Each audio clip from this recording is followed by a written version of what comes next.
Hey, welcome to our online service. We're glad you've joined us today. The service will be starting in about 5 minutes.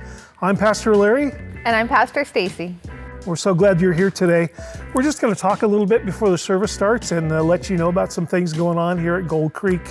One of the things we're going to talk about is that we're starting some online connect groups.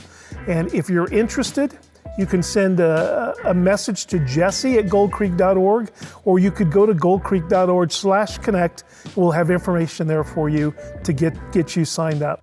Absolutely. I know for myself that's been huge. I have a ladies group that happens a couple of Fridays a month, but there is a number of groups that are already available and that will be continuing. So please check it out. I know that this is a time we are all still dying to connect with one another. Now, are you doing Zoom meetings, or how are you getting together? Oh, we are Zooming everything. In fact, just tomorrow night, we are doing a virtual Zoom supper club.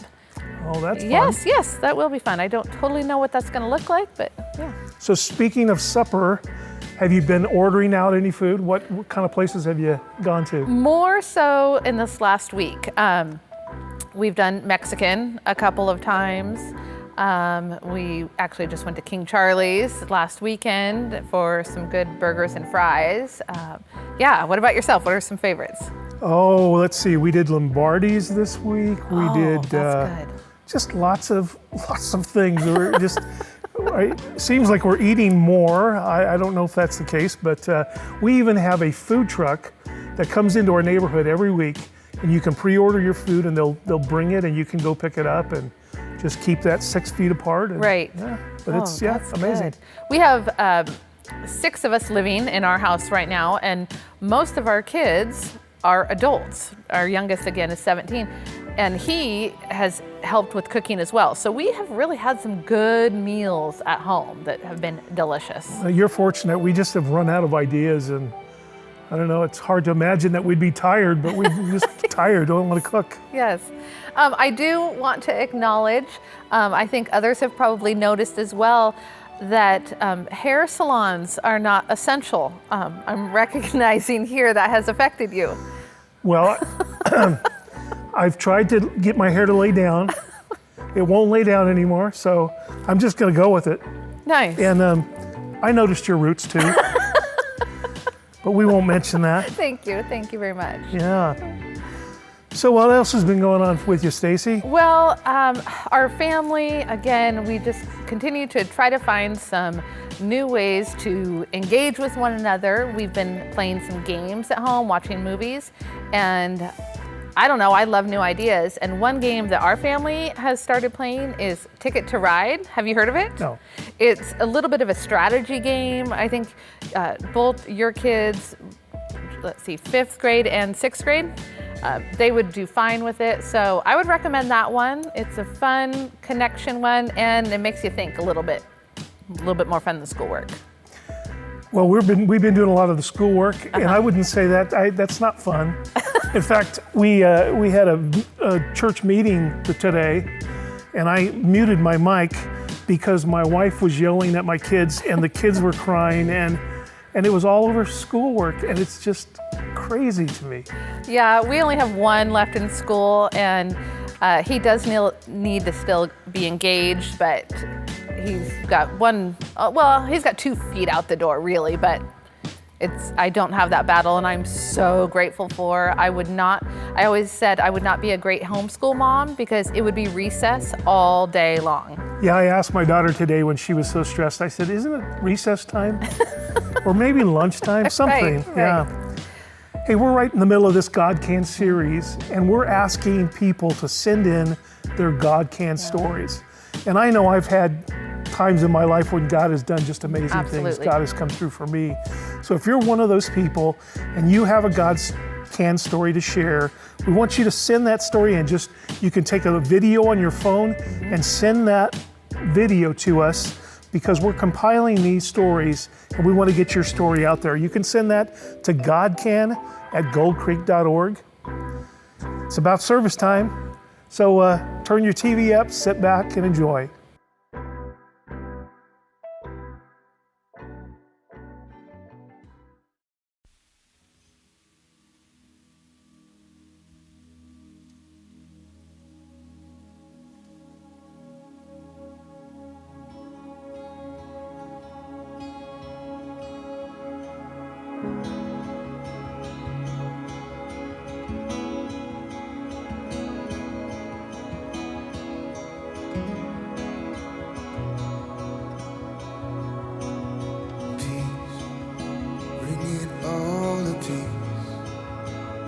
surrounding me, let it break. Let your name still call the sea to still, the raging me to still every wave. At your name, Jesus, Jesus, you make the darkness tremble. Jesus, Jesus, silence fear. Jesus, Jesus, you make the darkness tremble. Jesus, Jesus, breathe, call these bones to live, call these lungs to sing once again. Whoa, I will praise Jesus, Jesus, you make the darkness tremble. Jesus, Jesus, you silence fear. Jesus, Jesus, you make the darkness tremble. Jesus, Jesus, we sing again. Jesus, Jesus, you make the darkness tremble. Jesus, Jesus, silence fear. Jesus, Jesus, you make the darkness tremble. Jesus, Jesus, your name is a light that the shadows can't deny. Your name cannot be overcome. Your name is a light forever lifted high. Your name cannot be overcome. Jesus, Jesus, you make the darkness tremble. Jesus, Jesus, you silence fear. Jesus, Jesus, you make the darkness tremble. Jesus, Jesus.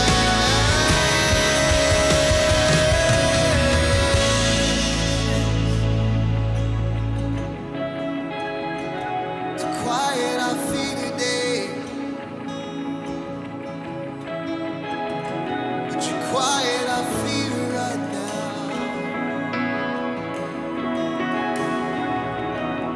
Jesus,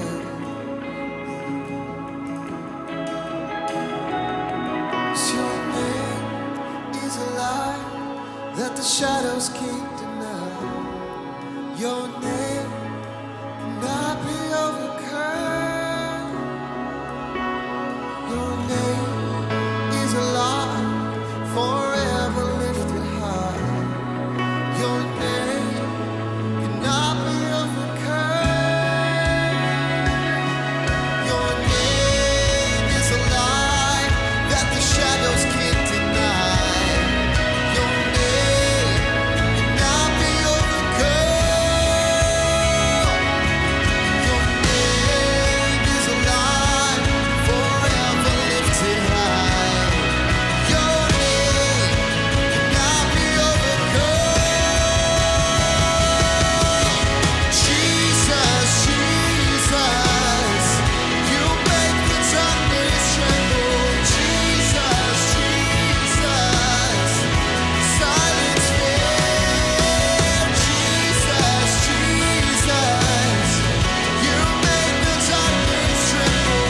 Jesus, Jesus,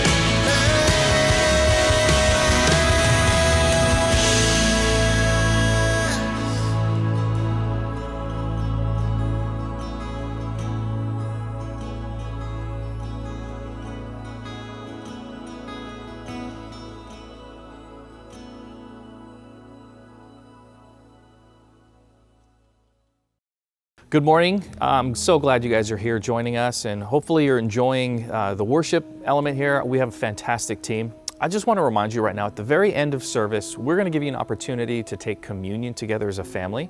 And so I would love for you guys at this moment, go and grab your elements, grab your bread, your juice. If you don't have grape juice, use water, use any kind of juice. It's okay. It's really a symbolic thing at this point. It's a form of worship. And so whether you have, grape juice or wine, whatever it is, this is from your home. So grab these things. Let's get ready to continue to worship. And at the very end, I will direct you on what we're going to do.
It's your breath in our lungs. We pour out our praise to you only.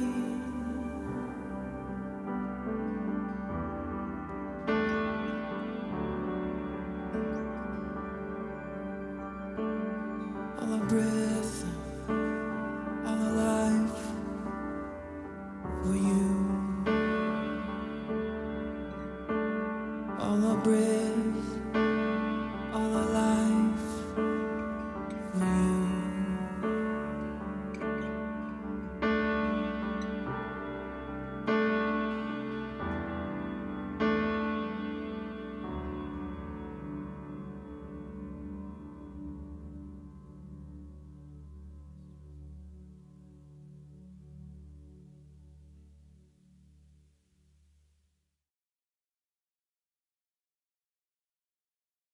Hi, I'm Jessie.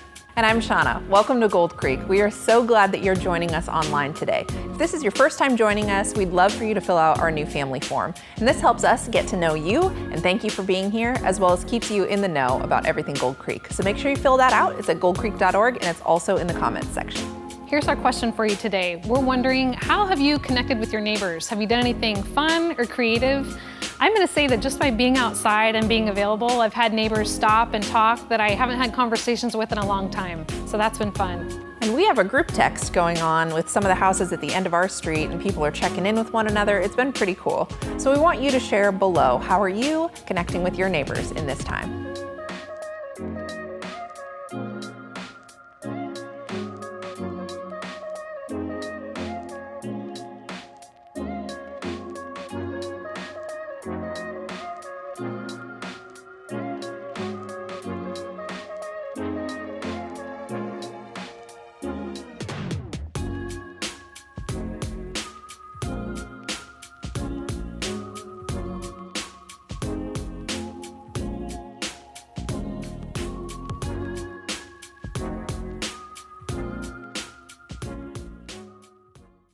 Hey everybody, welcome to church.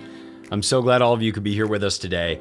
We've got some exciting things happening at Gold Creek Lake Stevens. Now I know some of you may be logging into our service. You've never actually been in our physical location because you found us after all of the shelter-in-place orders. So let me tell you a little bit about what's been going on here at Gold Creek Lake Stevens. Well, you know, we've been meeting in a school.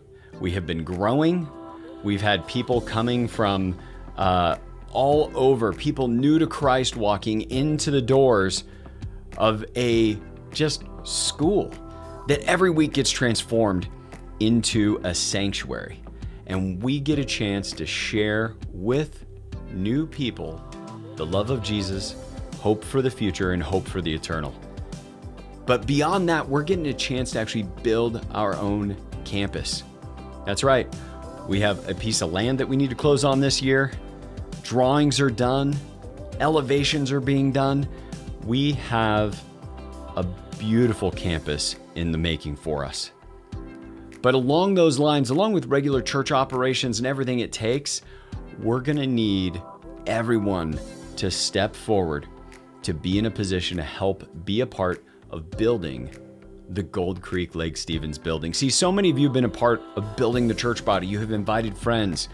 You've taken the time to come to church every Sunday. You're taking the time to be here watching this live stream.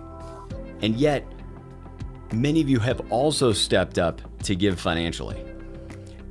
And along with, like for me and my family, along with our regular tithing that we do, we're going above and beyond and making additional offering to make this building a reality. Now, why am I so passionate about that? Because I got a chance to come into Gold Creek when we first went to the campus in Mill Creek. And when we went to that campus in Mill Creek, I got to walk into a location that a beautiful place for my kids to play, an amazing place for me to worship, a common area where everyone could feel welcome. But I didn't do that.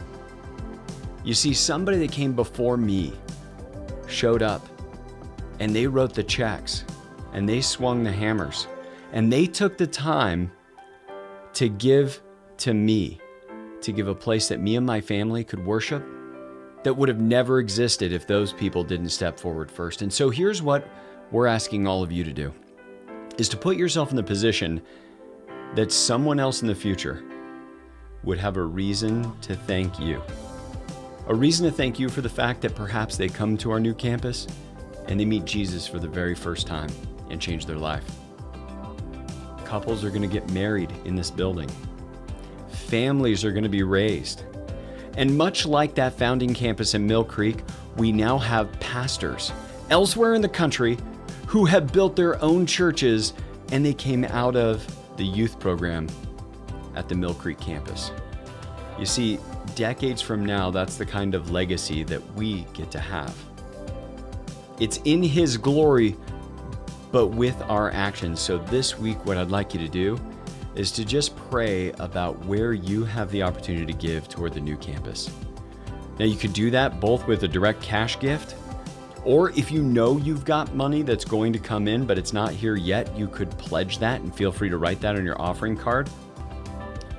Last, you also get the opportunity to use the Semble loan, where you can take money, put it in, earn 5%, and get that money back in 5 years.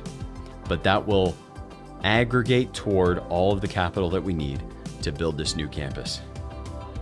I look forward to seeing all of you in person again, and I love seeing your names on the live stream when we're all worshiping together. And I don't know what all God has for me, but I do know that the scripture that says, I can do all things through God who strengthens me is more real to me now than it ever was in my life. God can do anything. God can do the impossible. If it was a Chris Can story, it is all those bad things that I told you. It's all the mess that I've made by trying to be, that good person, or trying to make it in this world, But because I've learned that only with God I can, and that I can be happy.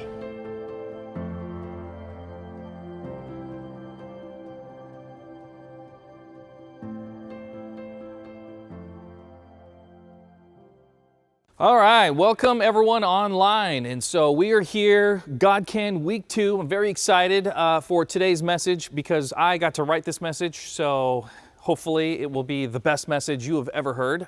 I want to remind you again to grab your communion elements for the end of service. As soon as I'm done preaching, I'm going to direct you guys to do communions together as a family. And so make sure you grab it quickly as you can during this part right here.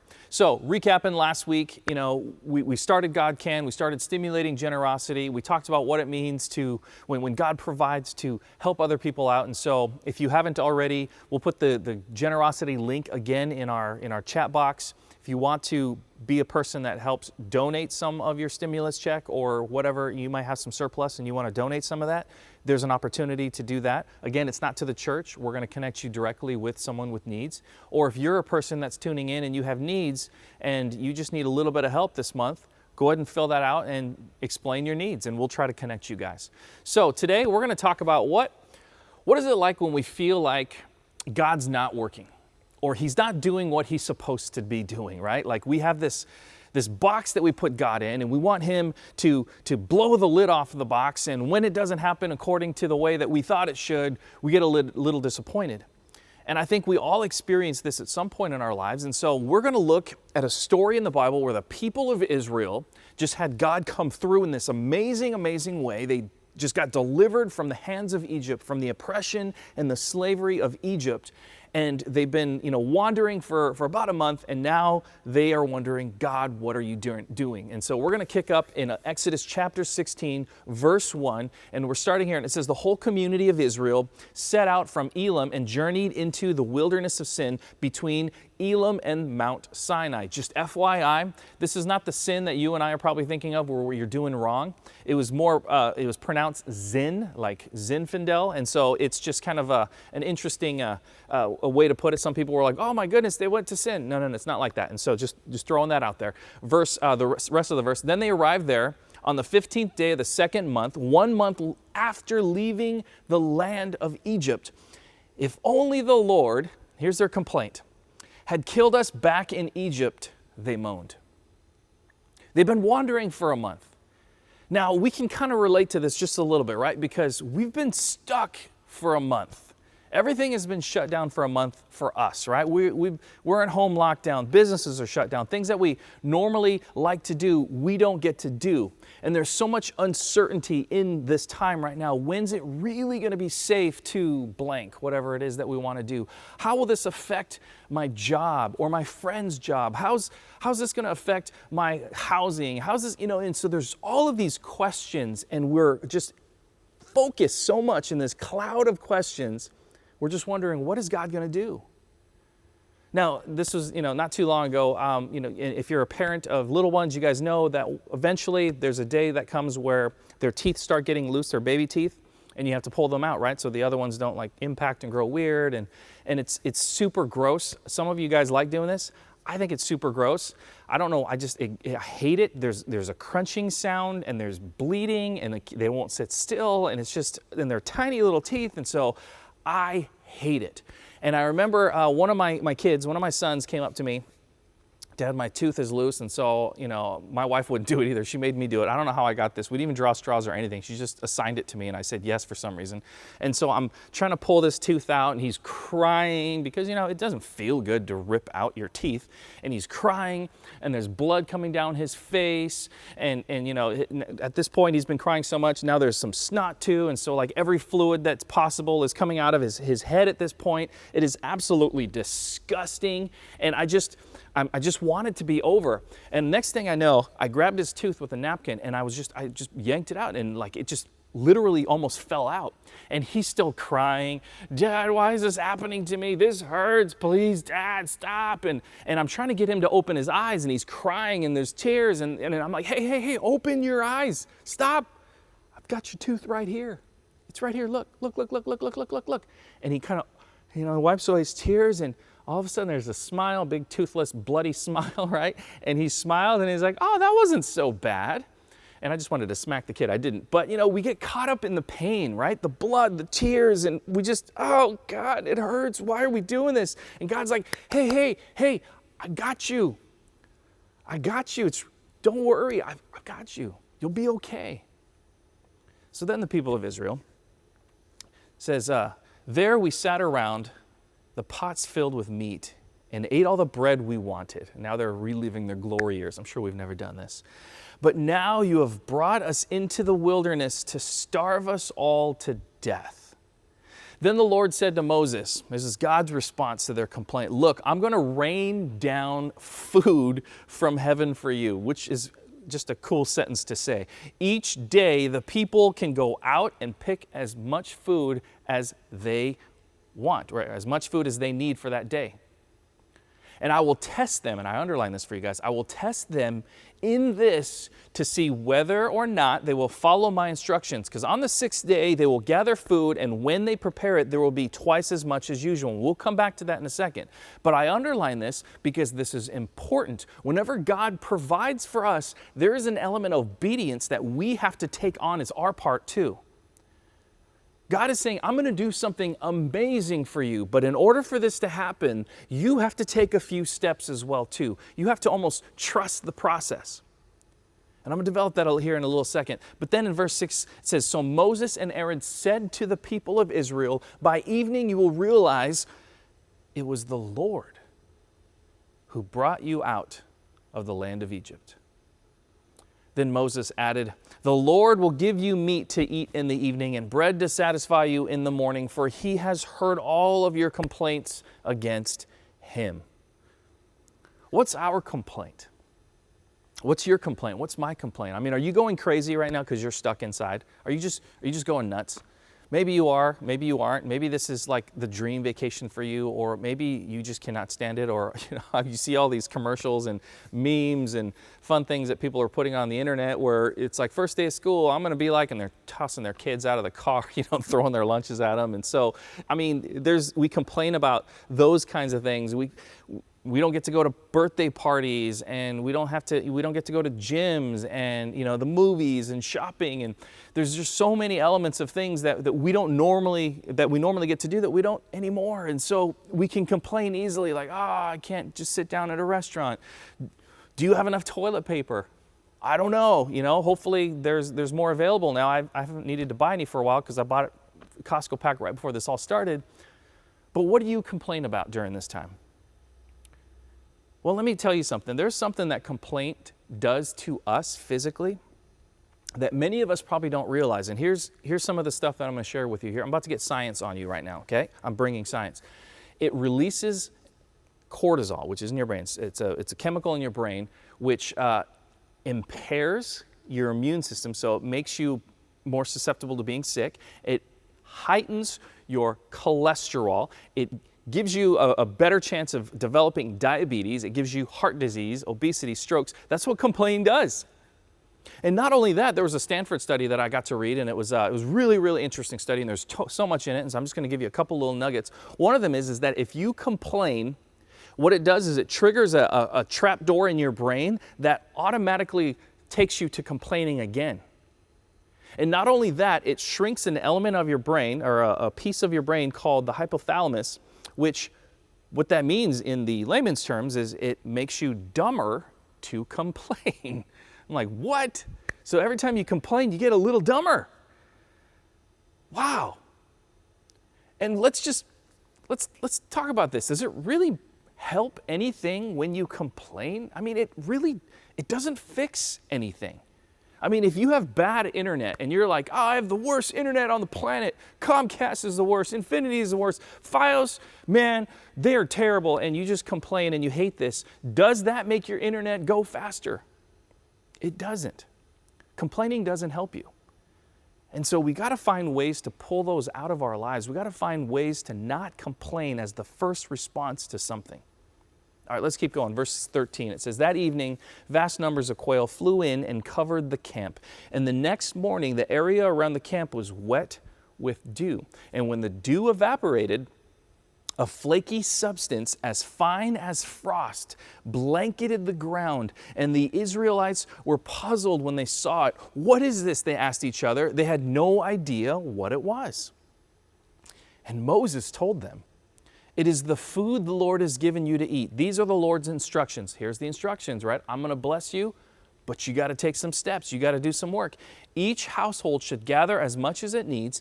Pick up 2 quarts for each person in your tent. So essentially, this flaky substance came out. It's similar to like bran oats and things like that, and it's this flaky, powdery stuff that what they did was they would take this and they would crush it and they would make bread out of it. And so it wasn't that when you hear the manna from heaven kind of thing, that it was literal loaves of bread dropping to us. It was the ingredients to make the bread. God was providing something for you, but again, it's not just wake up, here's your muffin, and here's your chicken wing. You got to do some work. And so God says, I'm going to provide for you, but you've got to also take steps to move forward as well too. And so they were instructed to take 2 quarts of this stuff, 2 quarts of this, they would grind it, and they would make bread out of it, which is really fascinating to me. And so then in the next verse, it says, oh wait, there's no verse, sorry, just kidding. God can, my fault. I got a little ahead of myself. I got really excited about the next verse. God can, even when we lack faith, God will not leave us. He doesn't leave us hanging. Sometimes our faith needs a little silence, because if you're anything like me, you might get a little cocky. And you might get a little arrogant, and then you start getting a little needy, and you start telling God what to do. God, you do this. And so sometimes our faith needs a little silence. And I imagine that the people of Israel were getting a little big for their britches, that this amazing thing just happened, and they're like, who can stop us? And God, give me this, and God, give me that. And so God needed them to wander for a month. And then he did something amazing, and he gave them means to make bread. And then he delivered KFC straight to their door, essentially, right? The bucket of chicken. Can you imagine that? I want you to imagine this with me. I want I want you to imagine whatever time machine comes up in your brain, whether it's Bill and Ted's phone booth, whether it's a DeLorean, whether it's a hot tub, or whether it's a TARDIS. I don't know what level of nerd you are when it comes to time machines, but pick that one that you imagine in your head, get inside of it, and let's go back to this time together. You and I, let's Wayne's World, doodaloo, doodaloo. We're going to go back through, and and we just wake up, and here we are. We're in the camp. We're with the people of Israel. Everyone's hungry. They've been traveling for a month. They've been wandering through the forest, the wilderness, and they're complaining, and everyone's whining, and there's nothing to eat. We're gonna die. Oh, God, you should have left us, and they're just freaking out.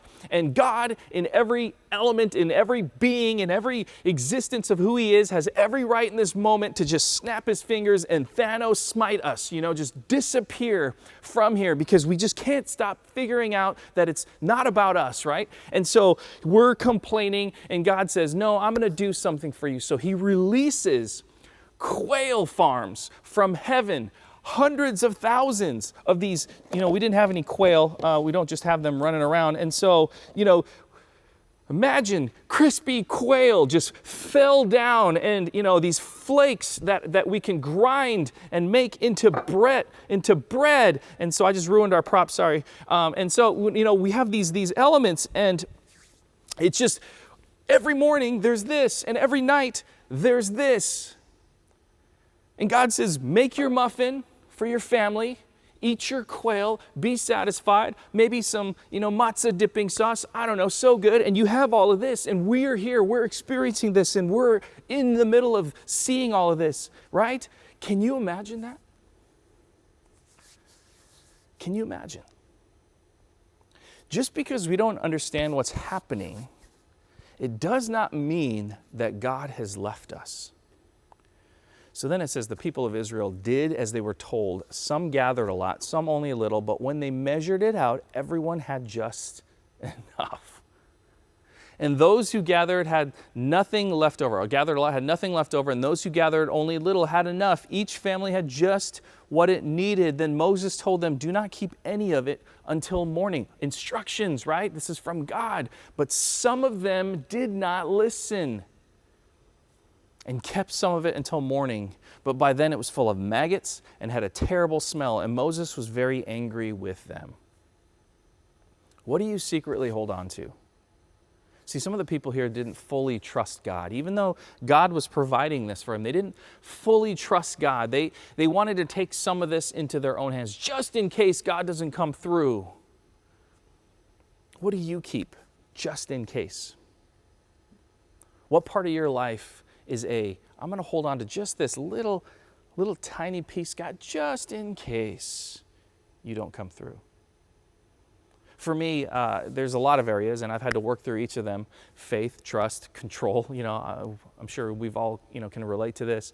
But relationships, now there's one that I still have issues with. And what I mean by that is, in my younger adult years, I never feared death. I just didn't. And that probably explains why I took a lot of physical risks with my life that I wouldn't necessarily take today. And it wasn't a gradual overnight, or it wasn't an overnight thing where I just decided I'm not going to take risk. It was it was kind of a gradual thing. I was rappelling and skydiving and bungee jumping and rock climbing, and then all of a sudden, I got married, and so I did a little less of that because I had a wife, and then I had kids. And of course, when you have kids, your wife also says, no, you don't get to do that because you have kids now. And so I had to kind of curve back, and not that I was ever doing anything crazy, but then the funny thing is the fear that I never really had for myself, I started to develop towards my family. I wasn't afraid of me dying. All of a sudden, I was afraid that my family, something would happen to them, and something would happen to my wife, and something would happen to my kids, and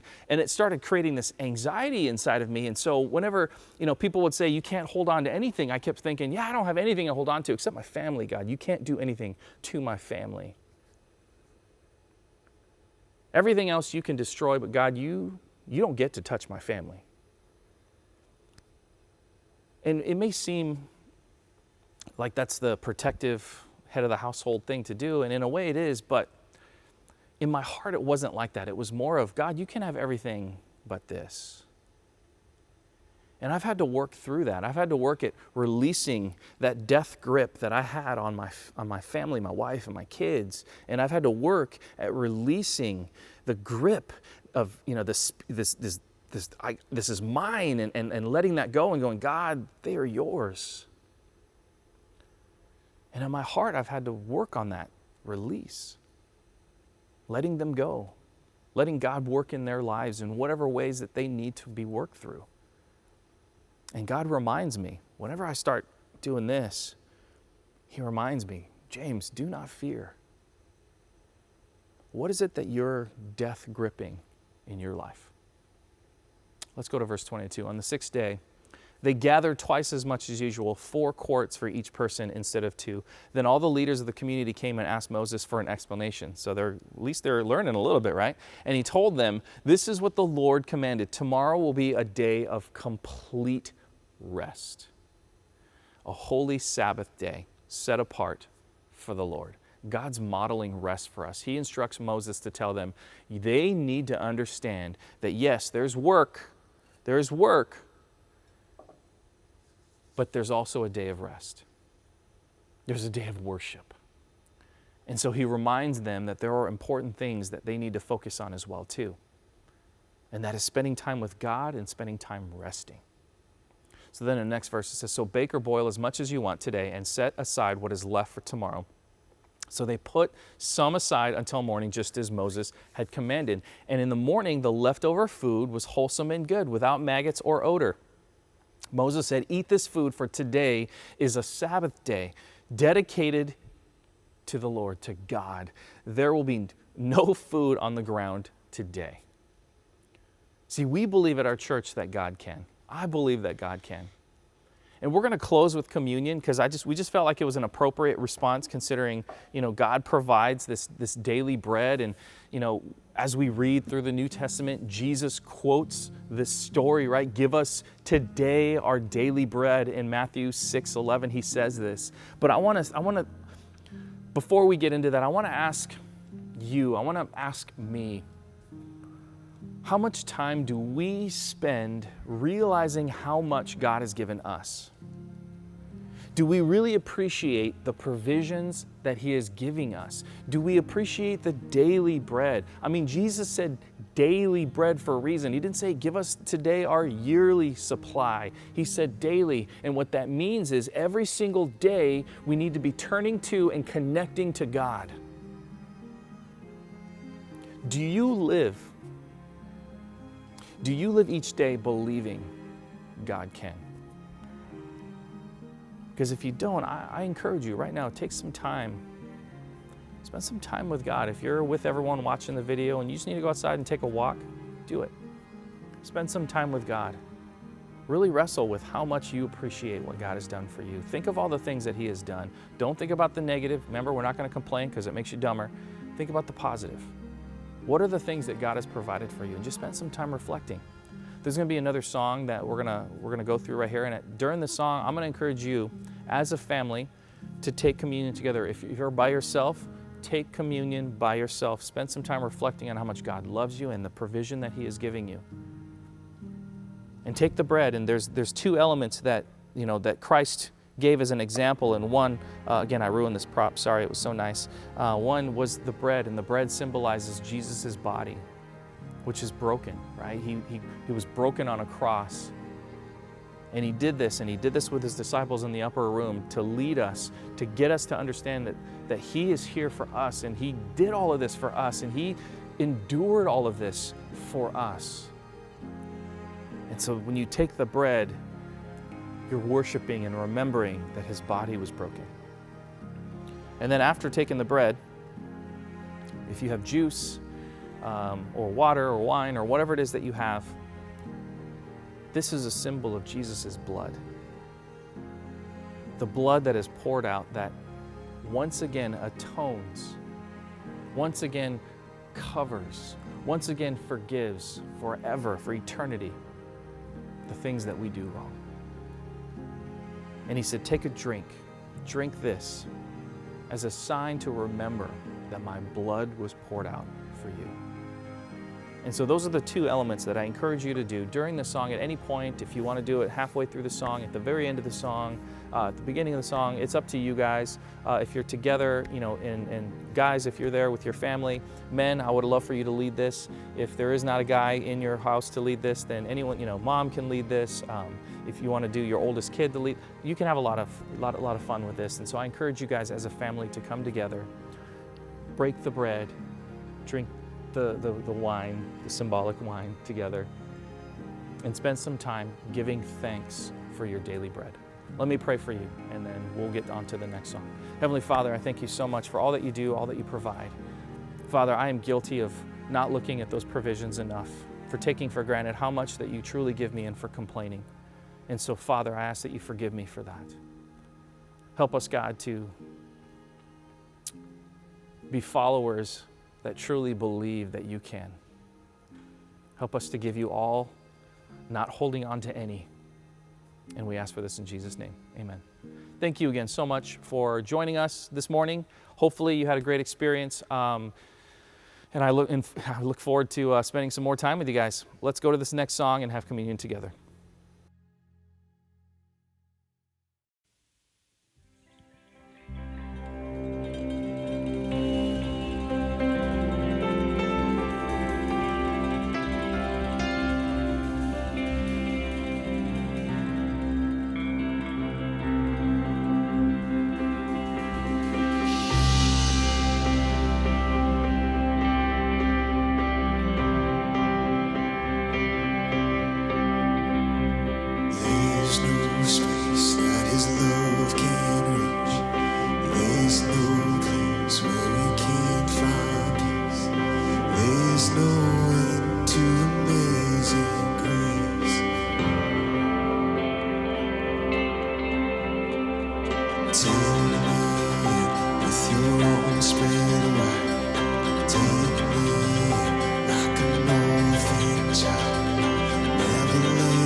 resurrection song.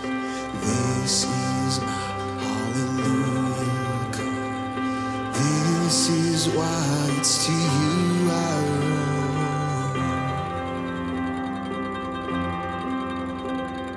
This is my resurrection.